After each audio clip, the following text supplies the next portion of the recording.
En cette journée 8 mars 2025, journée qui avait été pensée à l'époque pour les droits de la femme, journée qui avait été pensée pour lutter pour l'intégration des femmes, l'insertion des femmes, mais qui aujourd'hui, par la même femme, est bafouée sur les cabas qu'on soulève dans les bars ou les snack bars, où des maris sont obligés de dormir sans leur femme à leur côté et des enfants privés de leur maman juste parce qu'il faut une journée pour se défouler.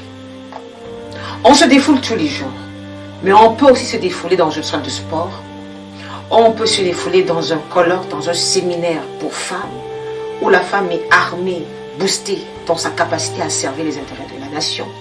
On peut se défouler sur une table ronde, dans un colloque. On peut se défouler dans un séminaire pour évaluer l'année. Qu'est-ce qu'on a fait? Qu'est-ce qu'on n'a pas fait? Qu'est-ce qu'on aurait dû faire? Qu'est-ce qu'on doit corriger et améliorer?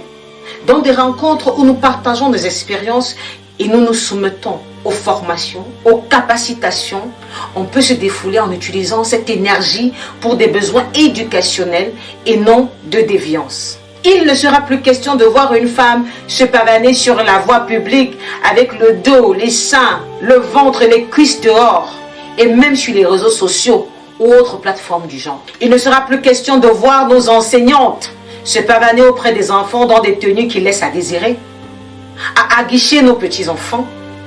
Donc, chère dame, chère maman, chère jeune fille, il est temps, il y a un temps pour tout dans la vie. Un temps pour l'erreur, un temps pour la bêtise, un temps pour l'égarement. Il y a un temps pour les consciences, il y a un temps pour l'insouciance. Mais aussi, il y a un temps pour la prise de conscience, pour l'éveil de conscience, un temps pour une redynamisation, un temps pour une réinsertion, un temps pour une repentance, si je puis me permettre l'expression, pour revenir dans les affaires sérieuses.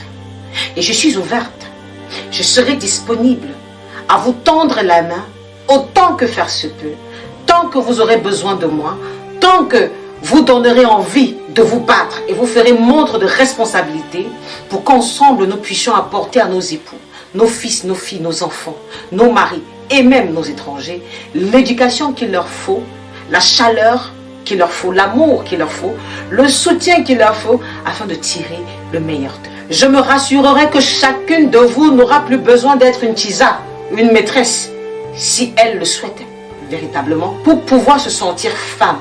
Vous n'aurez plus besoin de vous coucher sur un matelas ou dans un bureau pour avoir un emploi. Je me rassurerai que vous serez respecté à votre juste valeur, mais qu'en retour, vous rendiez à ce pays ce qu'il vous a donné. La vie, une identité, un peuple, une famille, un nom, car c'est ce qu'il mérite. Merci d'avoir écouté ce discours. Merci de prendre en compte chacune des paroles, qu'elle ait été dure ou douce. Nous savons toutes que dans un adage bantou, on dit qu'on ne tape pas sur l'enfant pour le chasser, qu'on tape sur l'enfant pour le ramener, pour le parfaire, pour le fabriquer afin qu'il soit un modèle. Alors, que mes paroles aient été des fouets ou des encouragements, c'est le cœur d'une maman qui parle. C'est le cœur d'un futur chef d'État qui vous parle parce qu'en tant que visionnaire, je sais que le potentiel y est.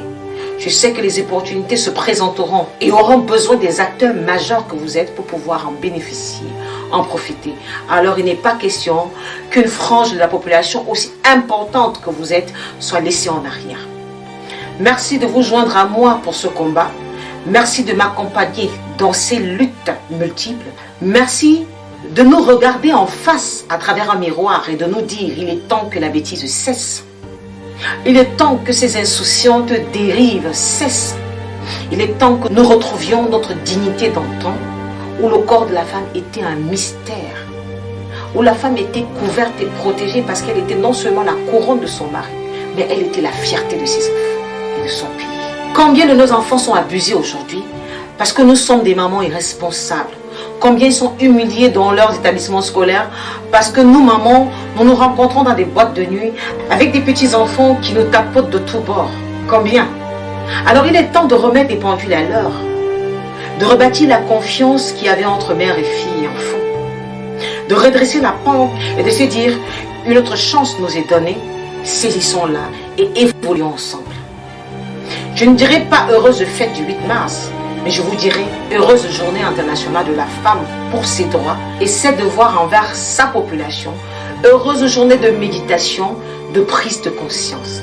Merci d'avoir participé chacune de vous au développement de votre pays. Merci d'avoir essuyé beaucoup de mépris et même d'abus, mais d'être toujours restée présente quand le besoin s'est fait ressentir. Merci de continuer à le faire, même sous le gouvernement que je suis en train de vous proposer.